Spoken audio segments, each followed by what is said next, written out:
Our culture is in crisis, and we can see this in many different ways, not the least of which is how young men are finding it more and more difficult to find their place in this world.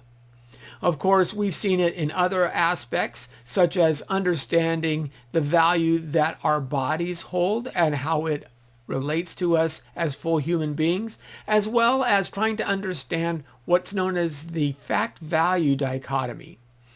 Hi everyone, I'm Lenny Esposito with Come Let Us Reason Together, and today I'm excited to bring you a special interview with Professor Nancy Pearcey of Houston Christian University. Now, Professor Pearcey has been really engaging on some of the most crucial issues that are rocking our culture today. Her books like Saving Leonardo, Total Truth, and her most recent book, The Toxic War on Masculinity, really focus in on some of these most important issues that show a seismic shift in where we used to be as a culture and where we find ourselves now. And of course, that shift has knocked everyone off balance, and people are trying to figure out how they can stand up straight, especially people of faith. So I hope you stay tuned for this wonderful interview with Professor Nancy Pearcey on this Come Let Us Reason Together.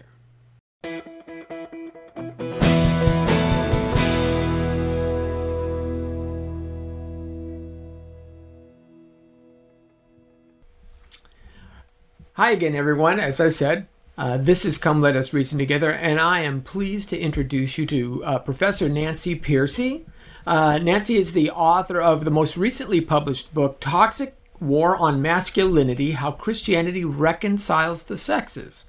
Yet she's also been a prolific author, writing on many issues that are of concern to us in these days, such as Love Thy Body, answering hard questions about life and sexuality, The Soul of Science, Saving Leonardo, Finding Truth, and How Now Shall We Live, that she co-authored with Chuck Colson, as well as Total Truth. She is a professor and scholar in residence at Houston Christian University and has been quoted in The New Yorker, in Newsweek, also noted as one of the 5 top women apologists in Christianity today. So, Professor Pearcey, welcome. Glad to have you with us. And I just want to give you an opportunity, first of all, to kind of tell your story, how you got into this, because it is a field where there's not a lot of women apologists. Actually, there's more than there used to be.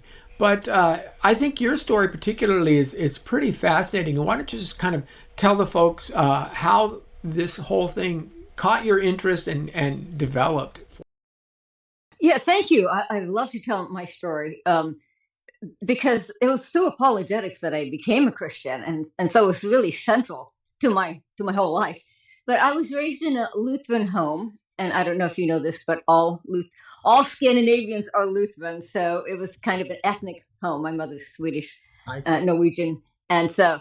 But what that means is when I reached high school and I started asking questions, my parents didn't know how to answer them at all. I mean, really, I was asking one question: how do we know Christianity is true? Right? I'm attending a public high school. All my textbooks are secular. All my teachers are secular. And I just started asking, how do we know Christianity is true? I talked to a Christian university professor, and I asked him point blank, why are you a Christian? He said, works for me. That's it. Wow. And I had a chance to talk to a seminary dean. I thought I'd get a more substantial answer. And all he said was, don't worry, we all have doubts sometimes, as though it was a psychological phase. And so about halfway through high school, I reached the point of thinking, well, it really struck me as a matter of intellectual honesty that if you don't have good reasons for something, you shouldn't say you believe it. And clearly I was not getting good reasons for being a Christian. So I very intentionally gave it up and said, I guess it's up to me to figure out what's true, to find my own worldview. And so I literally thought, what I'm going to do is I'm going to survey all the religions and philosophies that are out there and decide which one's true. And I pretty quickly realized that if there was no God, then the implication was there's no purpose to life. There's no foundation for ethics. It's just true for me, true for you. We're just on a rock flying through empty space, and even there's not even a foundation for knowledge. And here's how I thought of it: if all I have is my puny brain in the vast scope of time and space, what makes me think I could have access to some kind of transcendent universal truth? Boy, that's interesting. That's one of the arguments that C.S. Lewis developed in Mere Christianity. So anyway, that's fascinating that you would be so self-reflective to capture that. Right, exactly. I mean, looking back, most of my friends were just thinking about, that weekend's party. And I was saying, what's the meaning of life? But it is true, though, that when I graduated from high school, then I pretty much embraced all of these secular isms, moral relativism and skepticism and even determinism. I had decided for my science classes that were just complex biochemical machines, so there's no free will. So I was very primed for, I ended up at L'Abri in Switzerland, which is the ministry of Francis Schaeffer. L'Abri means the shelter because it's in the French-speaking part of Switzerland. And I was in Europe because we had lived there when I was a child. And I loved it. So I saved all my money through high school so that I could go back. And that's how I sort of stumbled across L'Abri. And I was astonished. I had never heard any Christian apologetics before. I had no idea that Christianity could be defended by good reasons and arguments, and that it had answers for the secular isms that I had embraced by that time. And so it took a while. It took a year and a half. I left L'Abri and ended up going back. But it was because of the apologetics that I learned through Francis Schaeffer primarily. Through him, I, of course, also learned about Lewis and Chesterton and others. But it was only because I was intellectually convinced it was true. Christianity had let me down once before. And so I was not going to take this step back, back into Christianity, unless I was intellectually convinced it was true. So for me, therefore, it was the apologetics that was absolutely central to my coming back and saying, okay, I could keep learning my whole life, but I know enough now to be convinced that it's true. So that's, yeah. So to apply it to your question, that's why everything I do now is apologetics, whether it's my writing, my teaching, and so on. Yeah, that's great. What I think is interesting is, there's a current wave of deconstruction within the faith and supposedly re-examining the claims of Christianity, but they don't start with the same questions. Usually they don't start from the same motivations. And most of those folks that I've read who are ex-evangelical, as they call themselves, aren't necessarily as open to revisiting Christianity in the same way. Have you noticed a specific difference between, say, your younger self, the kind of questions you were asking, and the people of today who are kind of making a lot of noise when they leave the faith? And the reasons why they're leaving, some of them are kind of similar. Some of them are more emotive. And so I'd love to hear your comments on that. Yeah, I think you're right.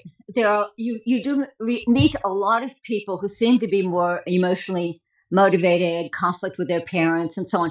In fact, L'Abri itself experienced a shift.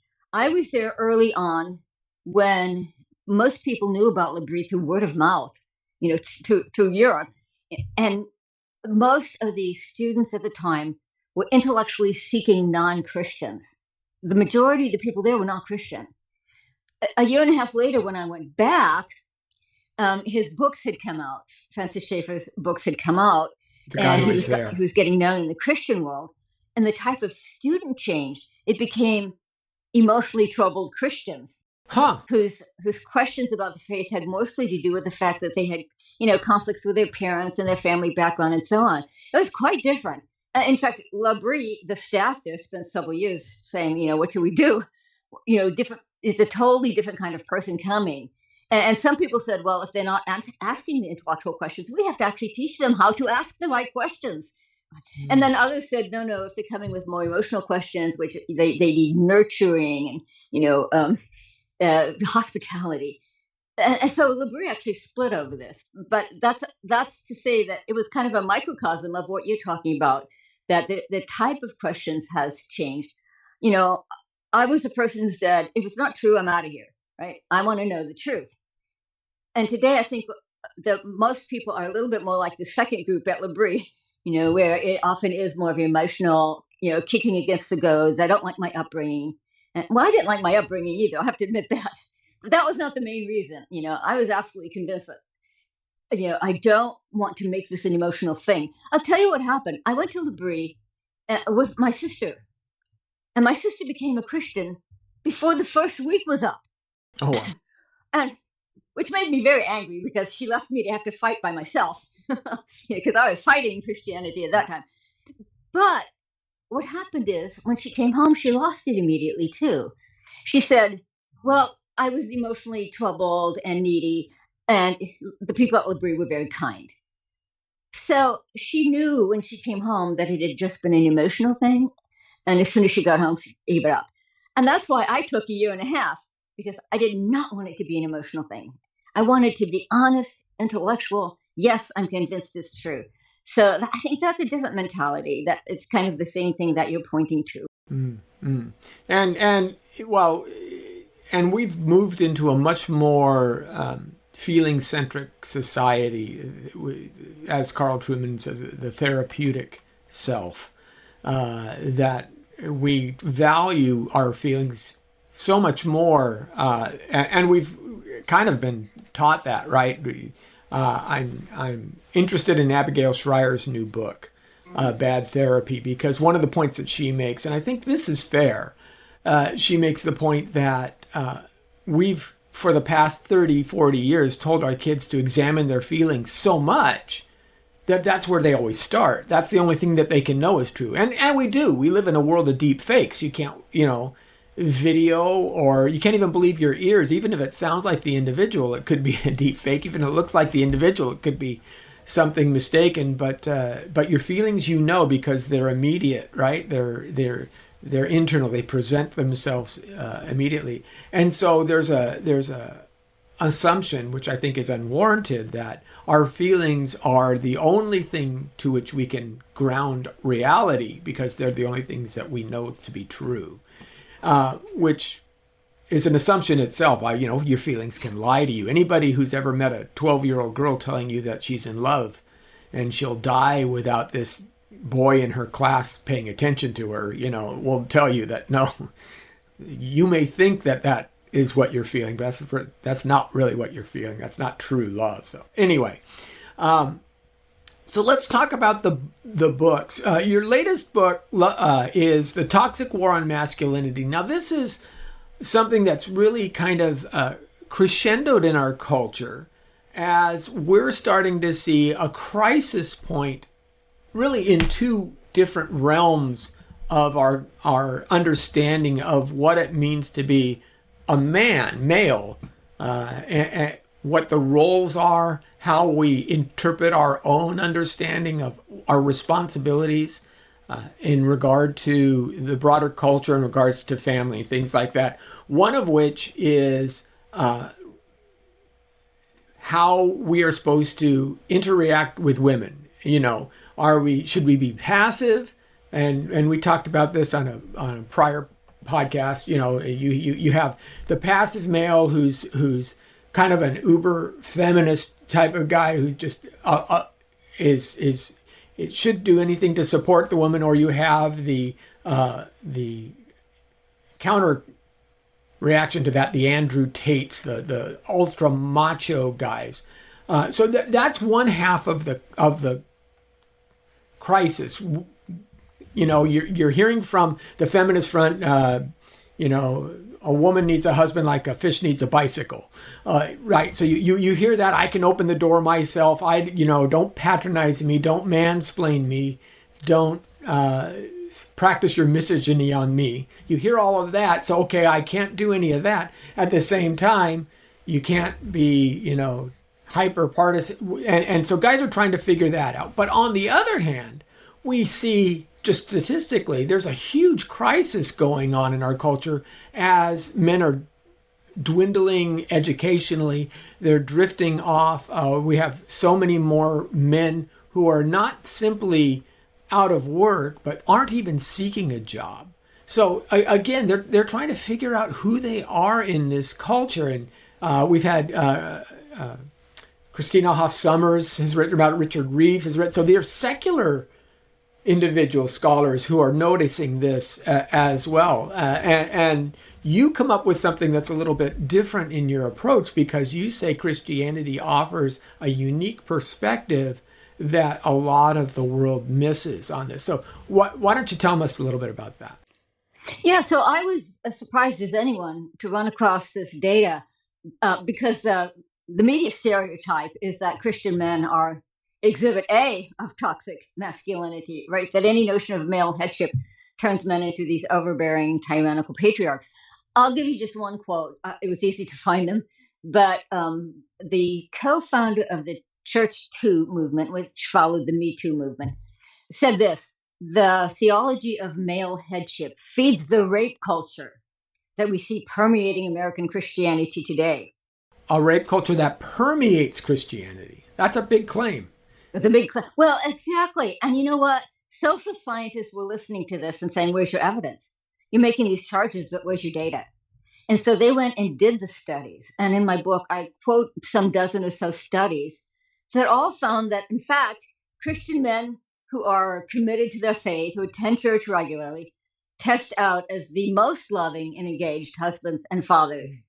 Their wives also test out as the happiest of all wives in America. They spend more time with their children, 3.5 hours per week more than secular men. They divorce at a lower rate than the rest of the culture, 35% lower than secular couples. And they actually have the lowest rate of domestic abuse and violence of any group in America. So sometimes a quote can kind of crystallize it. So let me give you one.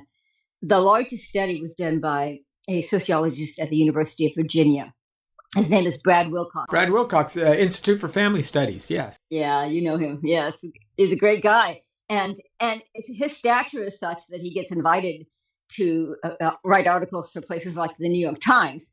So this is an actual New York Times article. And this is a direct quote. He said, it turns out that the happiest wives in America, the happiest of all wives in America, are religious conservatives.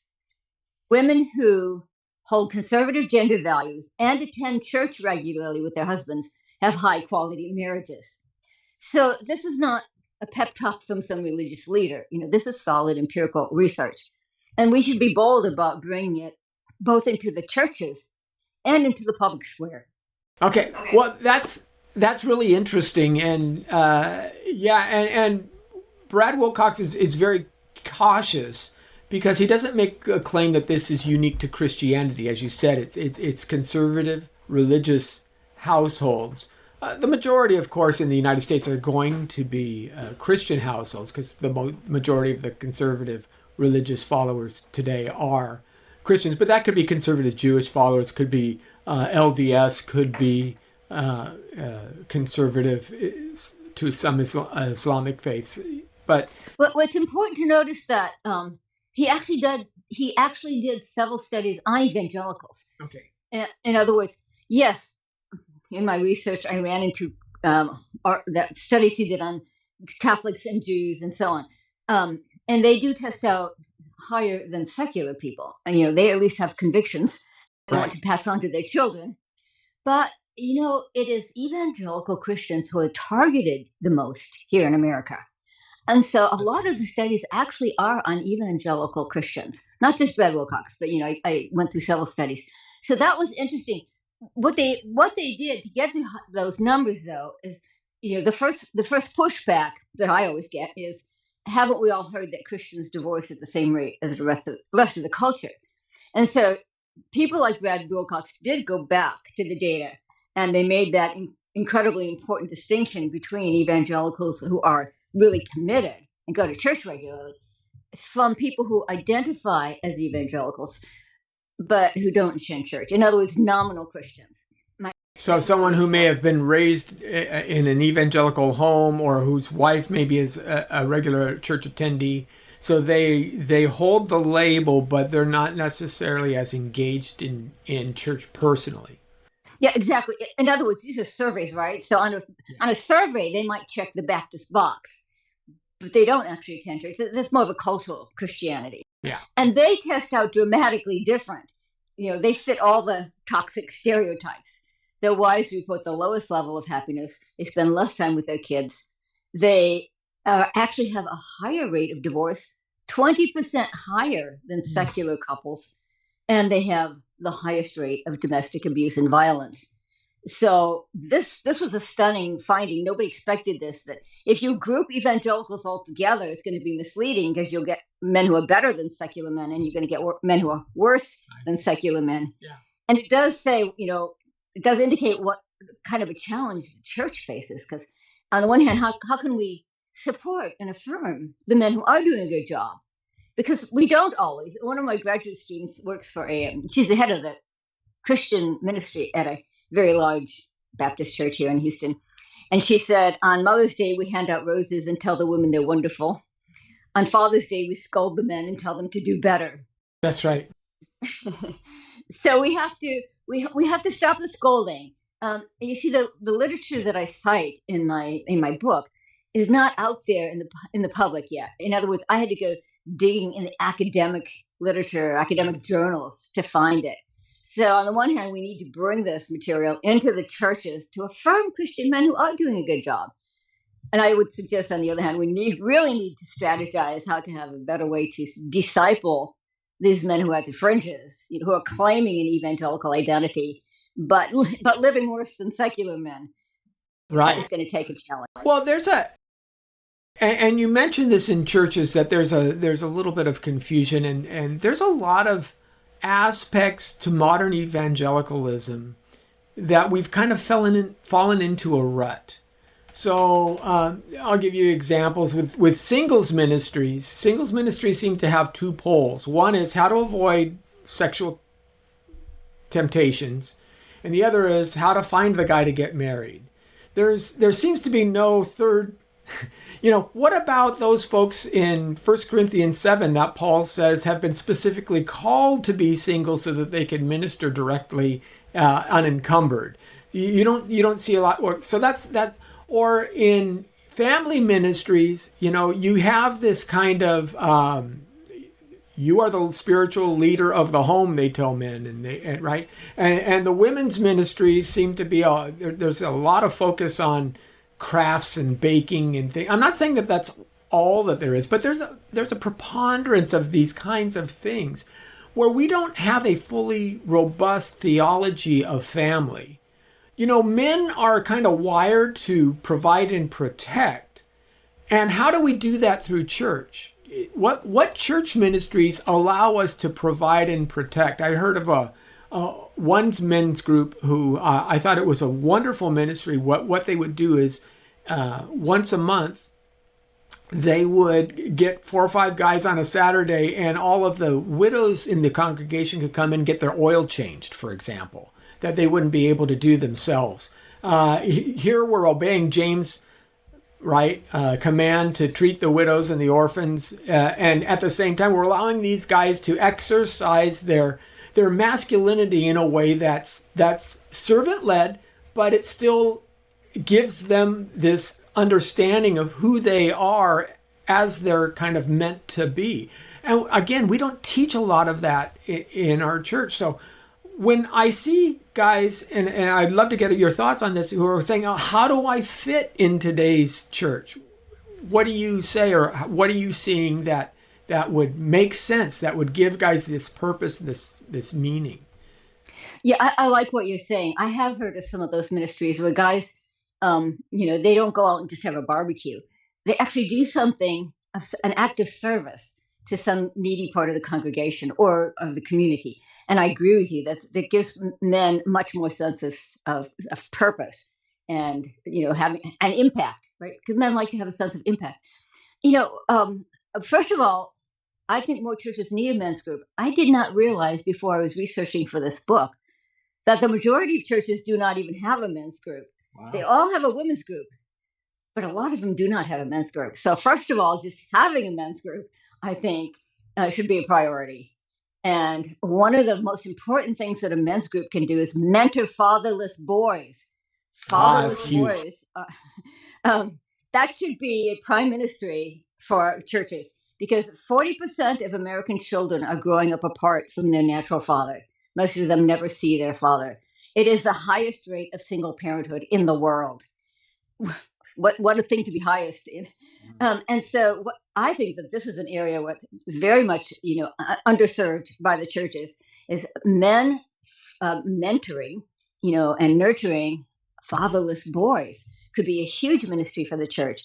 And yes, girls also suffer from not being around their father, but frankly, boys suffer more because girls usually have a mother in the home who at least serves as a role model. But boys growing up without a father have no day-to-day role model. In fact, it goes all the way back to the Industrial Revolution. That's when it started. Because before that, men worked with their wives and children all day on the family farm, the family industry, the family business.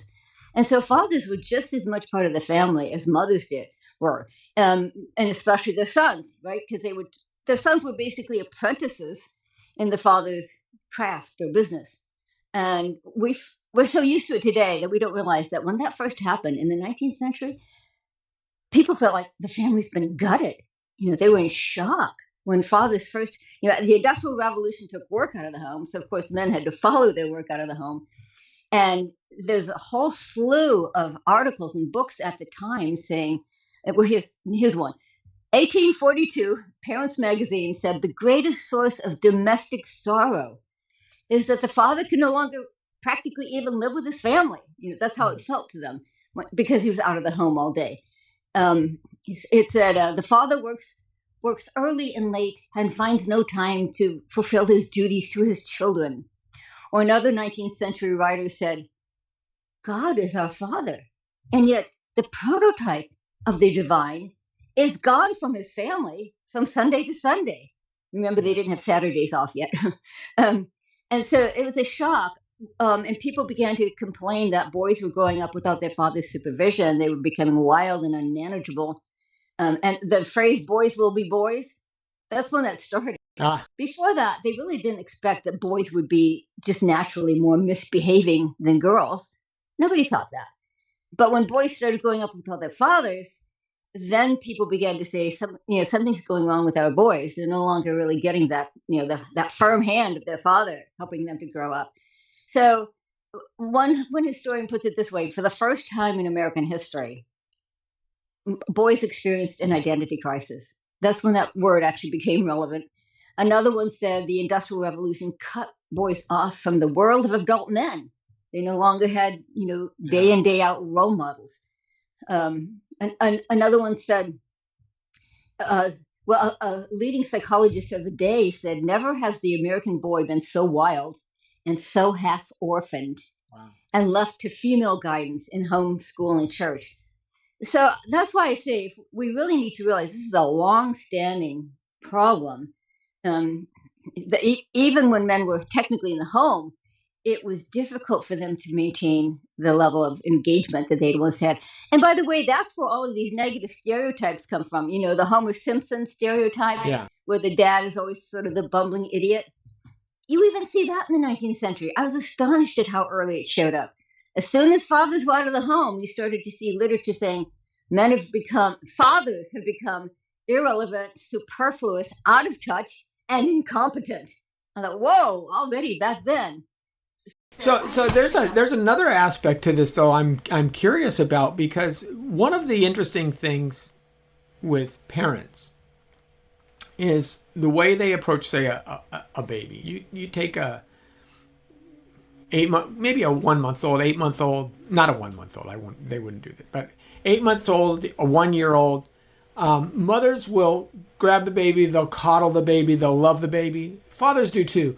But fathers will do something that make mothers turn white, and that they'll take that child and they'll throw him up in the air and they'll catch him. And the kid loves it, right? The baby giggles, and the mother is usually standing off to the side and say, oh, please be careful. This is kind of one of the common differences we see in the sexes, where women tend to emphasize safety And men tend to emphasize the ability to push their children to risk, maybe a calculated risk. But, it would be the mother would say, can't you help him with the groceries? And the father would say, he's 12 years old. You can do the groceries himself. There's always been that tension. It's just kind of the way boys and girls are wired, right? I always use this example. I say, if you have a rope tied to a tree branch and you give it to a girl and she swings and maybe the rope's a little too long, she scrapes her knee on the dirt and she goes, wow, that hurt. I'm not going to do that again. And you give it to a boy and he swings on the rope and it's too long. He scrapes his knees on the dirt. He goes, wow, that hurt. Must have done something wrong. Let me do it again to figure out why. This is just kind of the way they think. And in our current era where we're seeing such a lurch towards safetyism, could that be because women have become the primary role model, not only at the home, but at the school? 77% of all educators are female, more and more dominating in every aspect of the child's life, where they're learning to be afraid of everything. And are we missing something by not allowing men to say, it's okay, we need to take risks? Because if you don't take risks, two things happen. First of all, if you never fail, you never learn how to recover from failure. And that's a huge issue in our society today. Our kids are really, the reason why depression is so high and anxiety is so high is because when our kids finally fail, they have no idea what that feels like. And all of a sudden it's overwhelming to them. But then also, how can they advance themselves if they never push the limit? So tell me what you've found in that. Yeah, so one of the things I put right at the front of the book was, what are the differences between men and women? And men are bigger, stronger, faster. They have more fast twitch muscles, which mean they can react more quickly. There's 75% greater upper body muscle mass, 90% greater upper body strength. And because of testosterone, they are on average more aggressive and more risk-taking, just like you said. And it's time to acknowledge these as good. These are just the creational givens. And I have to tell you, Lenny, I actually had to learn this myself because, as I mentioned in my book, I grew up in an abusive home where my father was physically abusive. And he would say, do this or I'll beat you. And he was quite open about it, and then he would carry through on his threats. So when I became a young adult, I ricocheted off into extreme feminism and read all the feminist books. I always had some feminist book on my bedside table. And then I became a Christian and had to sort of rethink this. And it took me a while to be able to say, these are the male characteristics that God has given men, and they are good. We should be thankful to the men who embody them. And some of the research that I found was very encouraging. For example, there's an anthropologist who did the first ever cross-cultural study of concepts of masculinity. And what he found was, despite cultural differences, there is a common core of manhood that is held by all cultures. And he summarized it as the 3 Ps, that the good man will provide, protect, and procreate, meaning become a father, build into the next generation, into the future. And I thought that was fascinating because what it means is men are made in God's image. Like, this was universal. This was not just countries with a Christian background. The men inherently, innately know that their unique masculine strengths are not given them just to get what they want, to run over other people, but to provide, to protect, to care for those that they love. And this gives us a much better way to approach these issues, right? I mean, it's not a great idea to accuse men of being toxic. Most men will not respond well to that. But what we can do is say, is there a way that we can tap into this inherent, innate knowledge of what it means to be a good man? Can we affirm it and encourage it and support it? And that gives us a much better way to approach these issues. It's like you said, affirming and being grateful for the way God has created men. Oh, yeah, because these days, again, you're a young man, you're coming out of school, you're seeing 66%, I believe, 68% of women are now college receiving bachelor's degrees. So all the 68% of the college graduates are female. Roughly 60-40. Yes, 60% female, 40% male. And it's only growing there. And you enter the workplace and you hear, that you don't. There's nothing unique to masculinity. I can do anything you can do, and we need more women firefighters. We need more women soldiers. We need all of these things. Part of this is because we live in a very affluent society. If we were a society that was constantly at war, these differences, the muscle mass differences, will show up radically. Plus, I don't, even the women who ask for the draft, if October 7th has told us anything, female soldiers are going to be treated far differently when they're captured than male soldiers. And they respond differently to high stress crisis environments as well. But my concern is that second wave feminism, third wave feminism, what they did to advance the equality of women, what they call the equality of women, was they used actually a man's yardstick. Yes. They used the catalogs of success that men had adopted,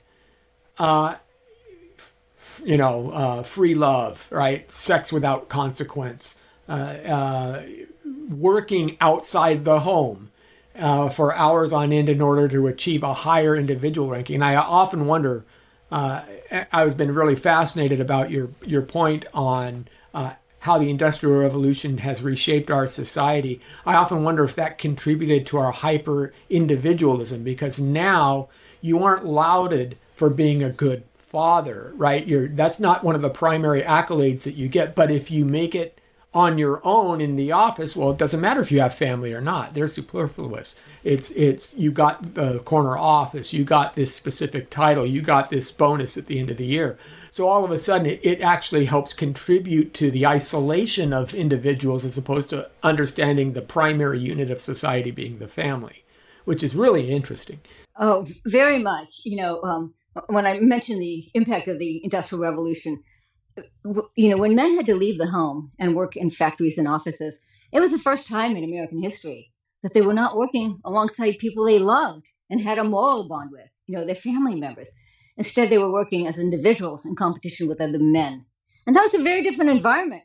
And in fact, you do see in the literature of the day, people began to complain that men were losing the caretaking ethos that they had earlier, that they were becoming egocentric, self-seeking, greedy and acquisitive, to use the language of the day, and making their career into an idol. It's interesting how many people said, our men are turning financial success into an idol. And it was actually a period when America was also secularizing, because the Industrial Revolution, it created a huge gap between public and private. As long as economic production was done in a home, there wasn't a huge divide. But now they developed this factories and businesses and financial institutions and universities, and of course the state. And people began to argue that these large public institutions should operate by scientific principles, by which they meant value free. Don't bring your private values into the public realm, which is what we still hear today. And since it was men who were getting that secular education and working in a secularized environment, they did become secular earlier than women did. And so this did create some tension in the 19th century, because men, in fact, began, as you put it, they began to think more in terms of getting ahead as an individual, getting ahead, achievement, accomplishment on their own, instead of in connection with their family. And it was, by the way, it was promoted also by a shift in political philosophy. In the colonial era, the dominant political philosophy was called classical republicanism, where the concept of authority itself was defined as the person who had responsibility for the common good. In other words, you were expected to set aside your personal interests and look out for the interests of the whole, the family, the church, the society, whatever. And that was superseded by a new philosophy called social contract theory, which basically said there is no common good. There are no organic structures like the family. We're just a bunch of individuals who come together out of self-interest. So this isn't Lockean social contract. Yes. This is something. It's Hobbes, Locke, and Rousseau. Okay, it's Rousseau. It's kind of washed through Rousseau's understanding. But Rousseau led to a more liberal version of social contract theory, and Locke led to a more conservative version of social contract theory. But they both essentially dissolved what had been thought of as organic structures connected by covenants. The reason was that they realized if they wanted to propose a new secular political philosophy, they needed a new origins myth. And so they said, we all start out in a state of nature as autonomous, independent, disconnected individuals. And then how does civil society form? Well, we come together and make a contract. So that's the source of the word social contract theory. But what it did, most people don't realize this, but it also specifically let men off the hook, because men were being told you're essentially, inherently, originally an autonomous individual. And your other things like marriage and family are sort of secondary. They're sort of attached on, and they were not seen as really intrinsic to your identity, constitutive of your very identity. So that was a shift. And people at the time used language like, we're letting men off the hook. We're not holding men to as high of a moral responsibility that we used to.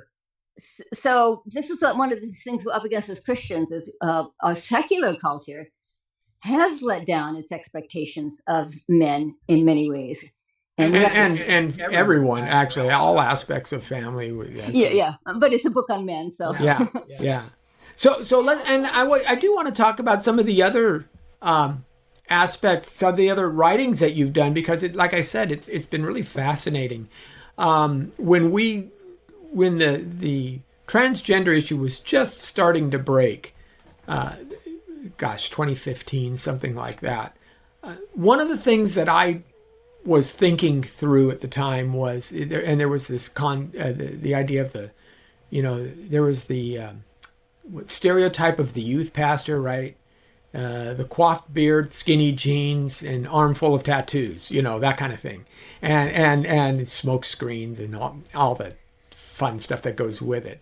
But the tattoo issue was really coming into full swing, and you were starting to see a lot of people getting tattoos, and it kind of bothered me.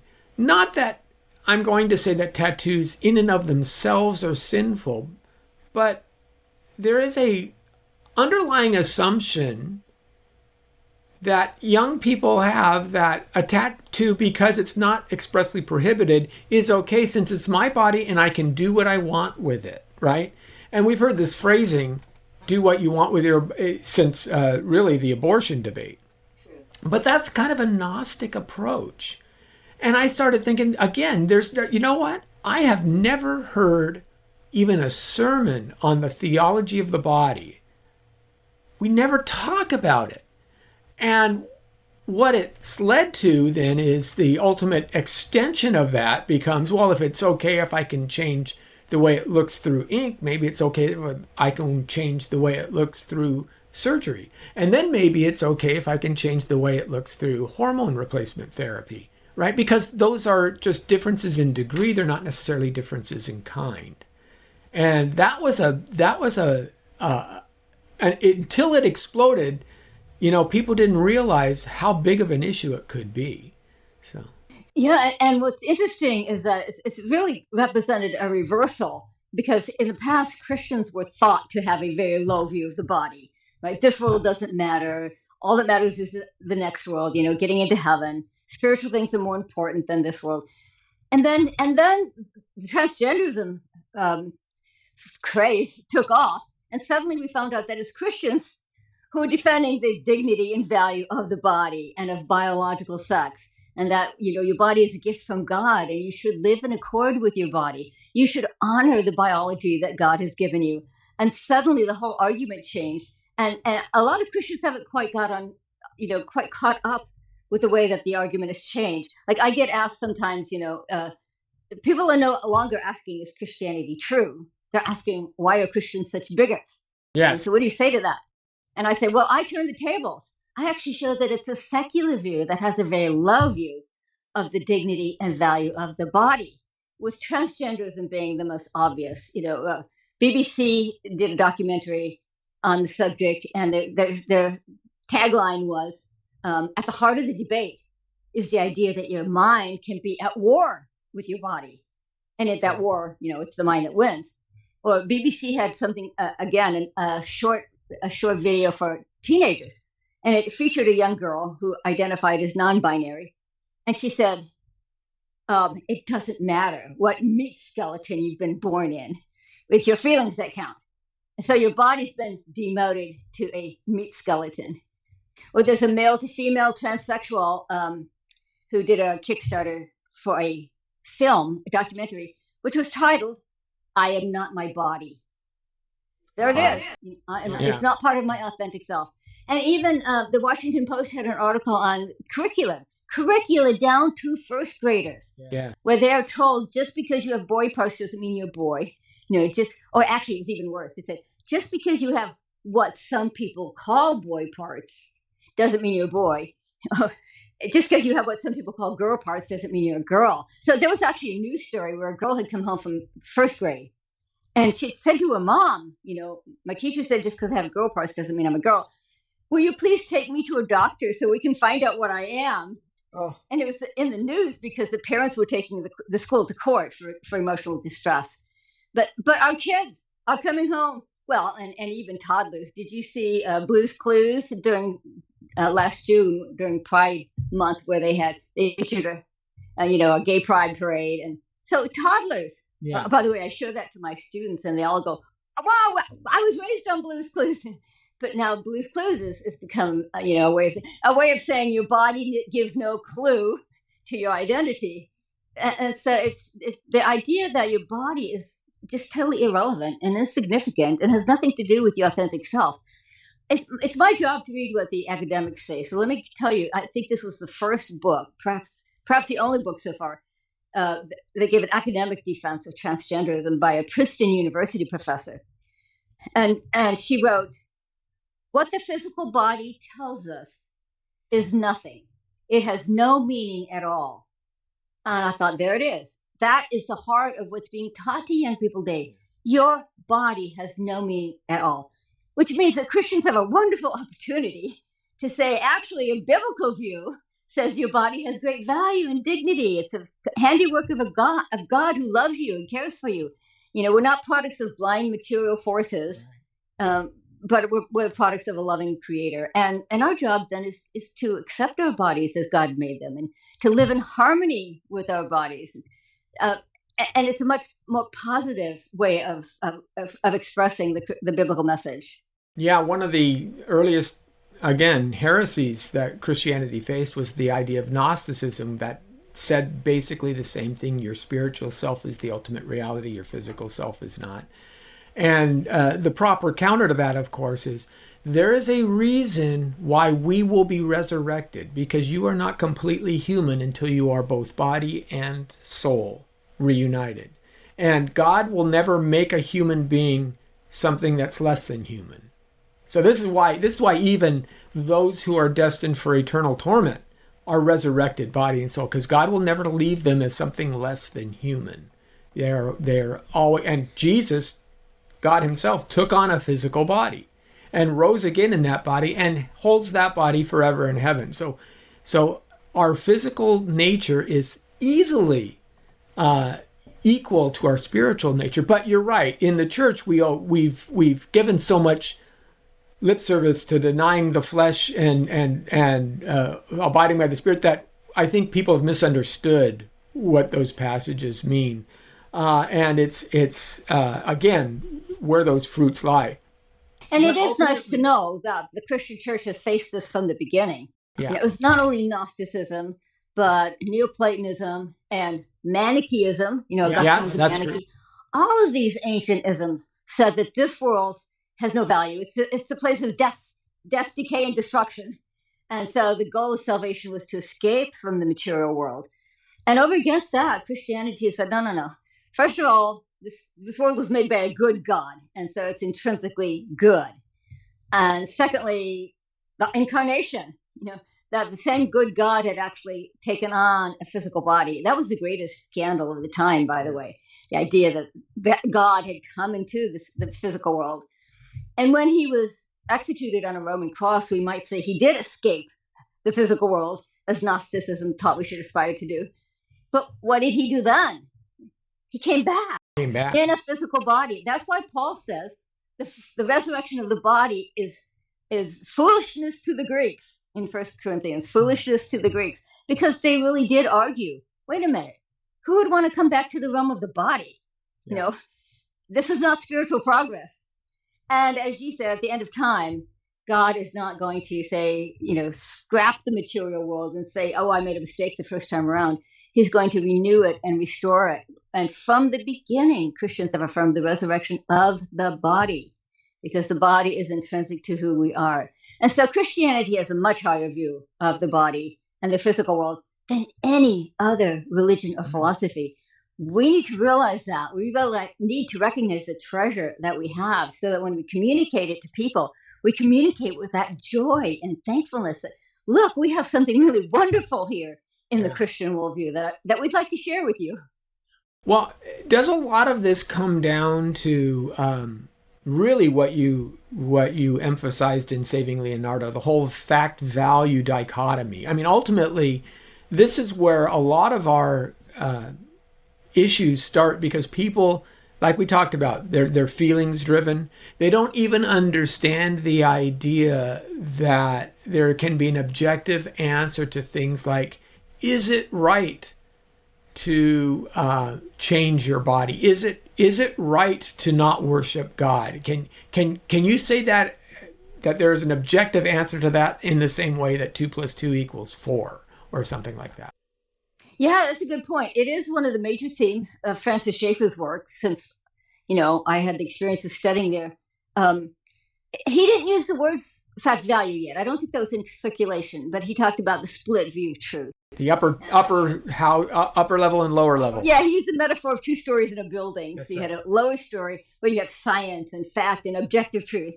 And then you have an upper story where, anything that's not scientific, it kind of gets thrown into the upper story. So that's meaning and purpose and morality and spirituality. And his reason for stressing this was twofold. First of all, it is the main barrier to communicating Christianity today, because most people put religion in the upper story, where it's just private, subjective, relativistic. And so when you start talking to people about Christian truth, well, they don't even recognize it as a truth claim, as an objective truth claim. They think, oh, you're telling me, what makes, what gives you a personal sense of comfort, what gets you through the night. I'm glad that works for you. If they're nice, they'll say, I'm glad that works for you. So they don't even hear it as an objective truth claim. So Schaeffer used to say, before we can even communicate Christianity, we have to tell them what kind of truth we're talking about. And actually, I have to tell you, that was personally for me too, because I was such a relativist. I was really pretty postmodern by the time I went to L'Abri. I had my brother had become a Christian, and so he tried to evangelize me with evidence for the resurrection. So this historical, factual stuff. And I was like, who cares? I said it could be a wonderful parable that gives people meaning. So which means I didn't care about truth at all. I just cared about, the stories that might give you a sense of meaning. So it was Schaeffer's approach that spoke to me, because he was the first person to really recognize the postmodern mindset and to help people recognize, wait a minute, you are living in the upper story. You are living in only half the truth. And I think that one reason he was so successful in his evangelism is he recognized that most people are going to put religion in the upper story. And you've got to challenge that before they even hear what you're saying. Of course, the second reason you need to get out of the fact-value split is to have a whole Christian worldview. Even Christians have the sacred secular split, right, where they tend to put religious things in their upper story and kind of keep it locked up in the world of church and Bible study, prayer meeting.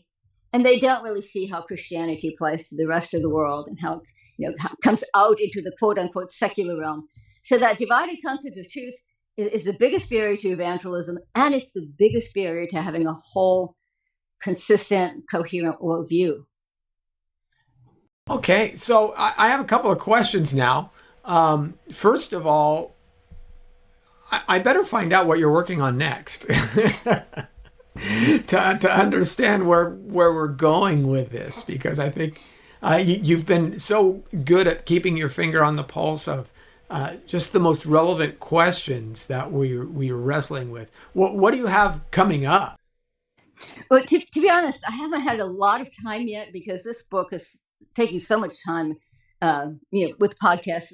Are you getting a good response from it? Is it? Oh yeah, let me put it this way: it's been the most controversial book I've written, Really? which surprised me. Yeah, I often form reading groups for my manuscript when it's in process to get feedback. So I get a lot of reading groups, and when they would tell their family and friends, invariably the first question was, "Whose side is she on?" Like you, this is an issue you have to take sides on. And most men assumed that a woman writing a book on the subject was a male bashing feminist. Yeah. And even people who knew me, which surprised me. And then most progressive types assumed that I was kind of an angry culture warrior, reactionary type. And then when the book came out, it divided Christians between complementarian and egalitarians, which was interesting because I very explicitly say in the book I'm not even dealing with that. Right. The sociological studies that I drew on were not looking at complementarian versus egalitarian. They were looking at theologically conservative Christian men. That's how they phrased it, and which includes a lot of complementarians, but not but others as well. And so when it first came out, I got jumped on by egalitarians who said you're giving ammo, to complementarians, and that's harmful and bad. And when that died down, the sort of what I call the sort of neo-patriarchalists came out and said things like, "Well, it's a good book, but she doesn't defend complementarianism." Oh. And so, and I actually explain why I didn't. Two of my top researchers said a man's gender theory does not seem to make a difference in how happy his marriage is. So the first one was Brad Wilcox, who we've already mentioned, the sociologist. He said that. And then the other one was John Gottman, who's not a Christian, who's considered the best marriage researcher. And he too said, the people who come into my practice, some think the men should be in charge and some are more egalitarian. And he said, let me give you an exact quote. He said, emotionally intelligent husbands have figured out the most important thing, which is how to convey respect and honor to your wife. And so I quote these guys and I say, so for this reason, I'm not going to even deal with complementarian versus egalitarian. And then Christians just have to drag it into they drag it into their internal debates, and they don't understand, Michael, I'm an apologist, right? I wrote the book to show why the secular world gets masculinity so wrong. That's my main goal, is to critique the secular world. And then, as you mentioned earlier, through the sociological studies, I was able to present Christianity as the answer. But I'm in conversation with the secular world. And most of the books I read, most of my research was done of secular people. So anyway, where I'm going next, you ask, I think I might try to deal with the whole global phenomenon. I think there's a huge push now towards, transcending national boundaries and organizations like the WHO. Yeah. So, and their in-house intellectual is Yuval Harari, right? So it might be good to look at Yuval Harari and say, okay, what philosophical base is he coming from? And he's also arguing for transhumanism. I think we better be on top of that. As Christians, I think we need to get on top of the whole transhumanism movement. Yeah, and I also think that and one of the next crisis points, people have asked, what's the wave coming, right? And most people think, transgenderism. Transgenderism is the problem issue, right? And I said, that's not that is a problem. But what's next? And well, what about polyamory? I said, polyamory will be an issue. It won't be a huge issue. The reason why it won't be a huge issue is because, first of all, you'll still always have 50-50. You're going to have men and women in roughly equal proportions. And any polyamorous culture that runs in that gambit, there's always a backlash because there's just not enough of one sex to go around for the other when you start coupling 3 or 4 to 1. But secondly, women don't like to share. And so while it will be an issue for a certain segment of the society, I don't think it's going to be permeating throughout society. The bigger issue is where family starts to dissolve completely.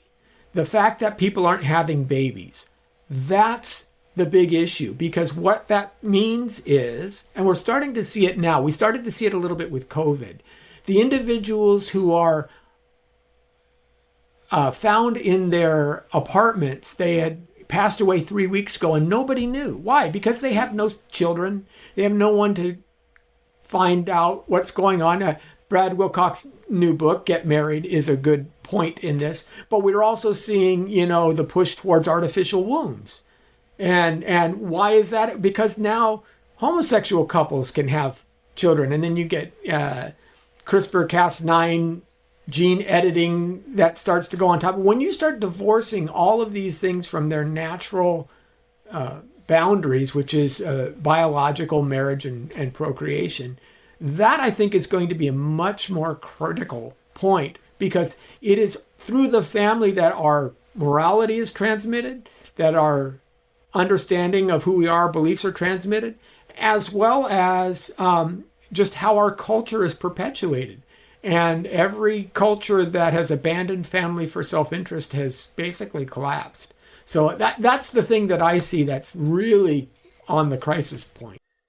Well, and when people say what comes after transgenderism, well, if you ask them, a lot of them are saying transhumanism. There's a transgender, the guy who invented Sirius XM radio, so he's multi-millionaire.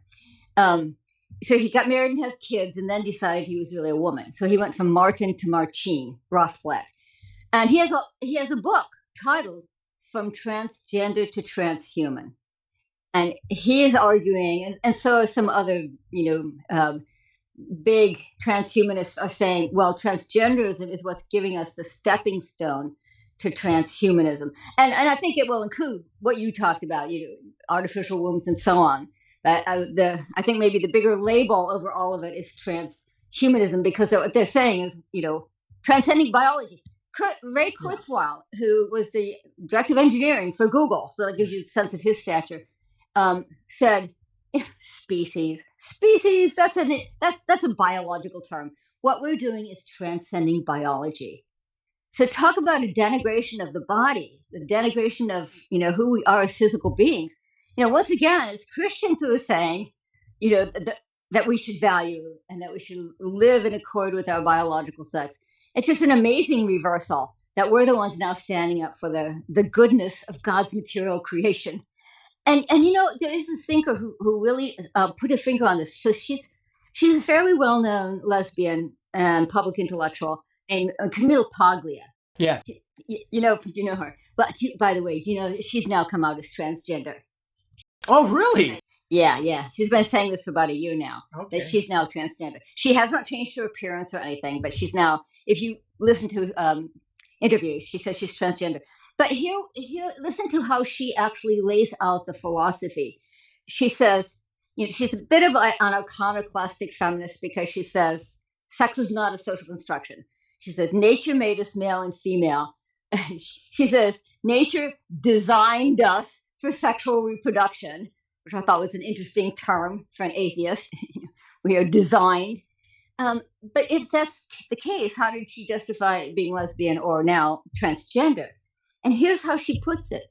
Her exact words, she says, fate, not God, has given us this flesh.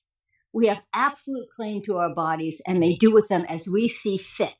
So why not defy nature? So the underlying logic is, if we're products of blind, material, purposeless forces, then the body has no intrinsic purpose, right, that we're morally obligated to respect. They give us no clue to identity. You can have boy parts and not be a boy. they give us no clue to our morality. You should, in fact, live according to your sex. We may do with them as we see fit. So I think that's kind of the core of this debate. Do we live in a cosmos that operates by blind mechanical purposeless forces, or a cosmos is a product of a loving creator, which therefore has value and significance in itself? And that gives us a positive message to bring to our world. And aren't we trying to play God? I mean, aren't we?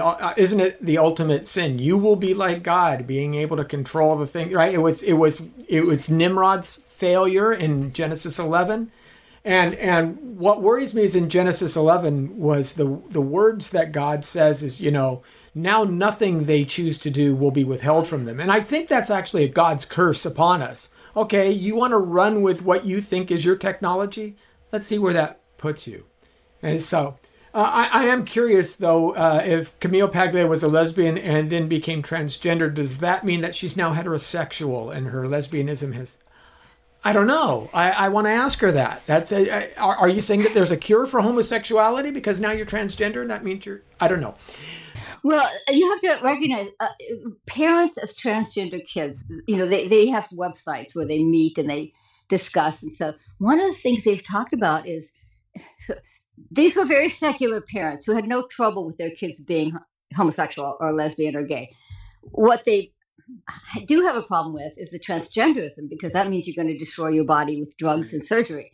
And so what they're reporting is that they had gay kids, and the gay kids were being harassed by the transgender kids, and say, like, a more masculine girl would be told, "Oh, just admit it, you're really a boy. Come on, admit it." And so, a more gentle, sensitive guy would be told, "Oh, just admit it, you're really a girl." So there's a lot of pressure on young people if they don't quite fit the gender stereotypes. There's social pressure on them to come out as the opposite type. And so, I mean, Camille Paglia she was a butch lesbian, right? So she was a more masculine lesbian. And so now she's just said, okay, well, so maybe I was really a guy all along, just like these teenagers are doing. So these parents who have internet groups where they kind of exchange notes and tips on what to do, they're talking about what they call a gay genocide. They're calling it gay genocide because there's no gay kids left. Yeah. All the kids who were identifying as gay have now gone all the way over into trans. There's no gay kids anymore. So that's part of what we're seeing too. Is that I have nieces. So my own sons are grown and gone, but I have nieces who are experiencing this.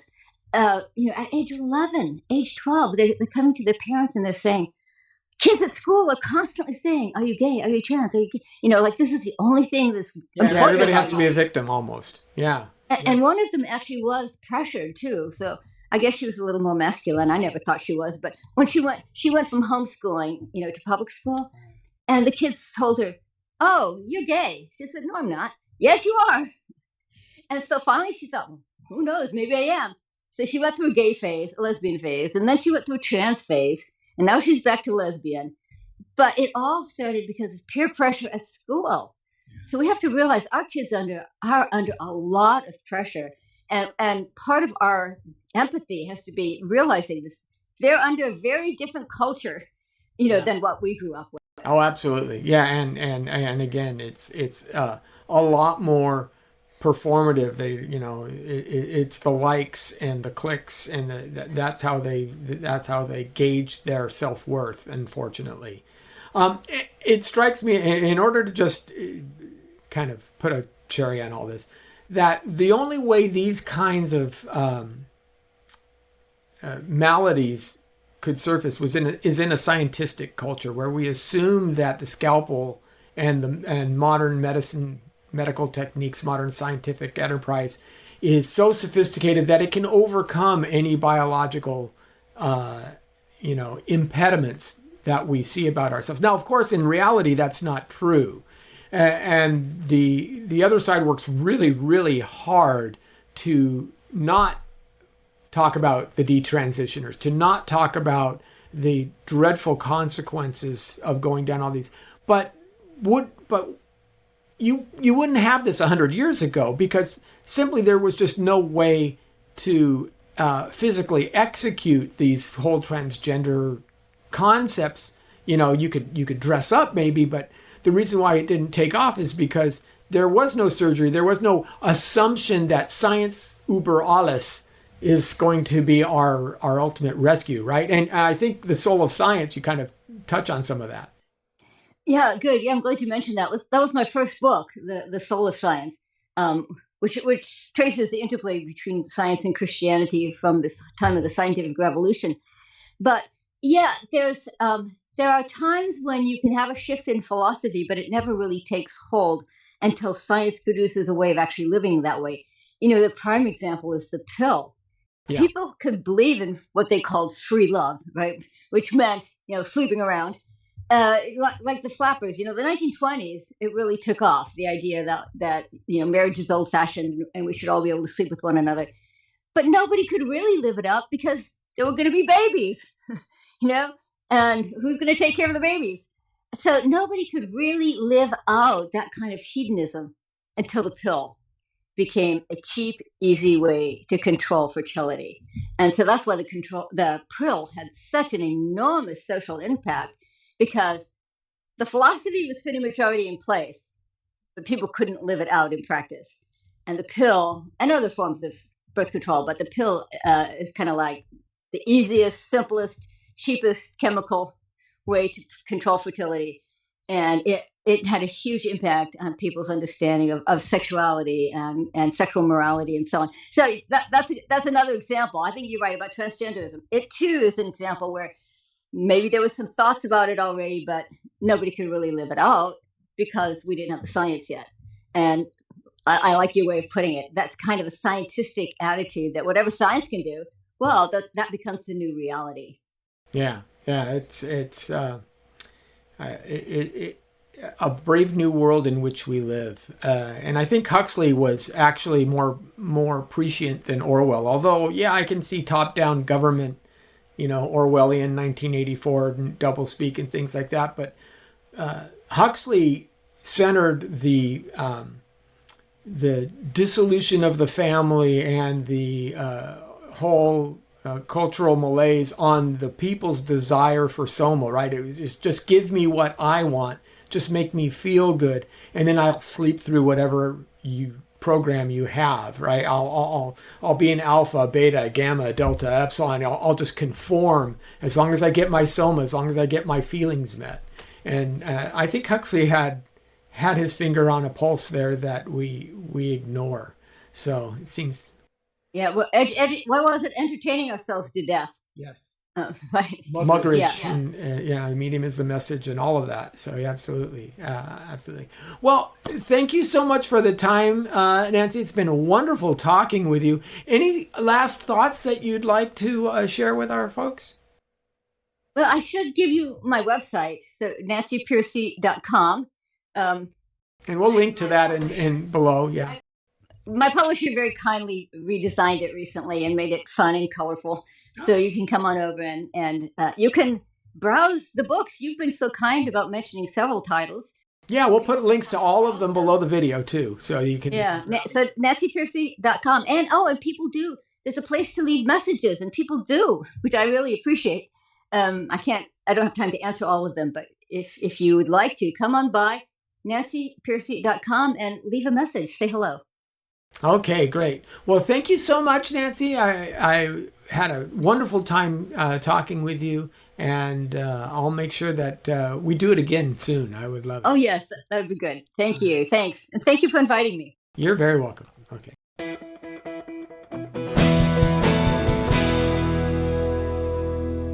Thank you for watching this Come Reason video. I hope you enjoyed it. If you'd like to see more videos like these, consider subscribing to our Come Reason YouTube channel by clicking on the subscribe button. And you can follow us on social media. Lastly, if you'd like to help keep these kinds of videos free, consider providing a donation by clicking on the donation button beside me. Thank you.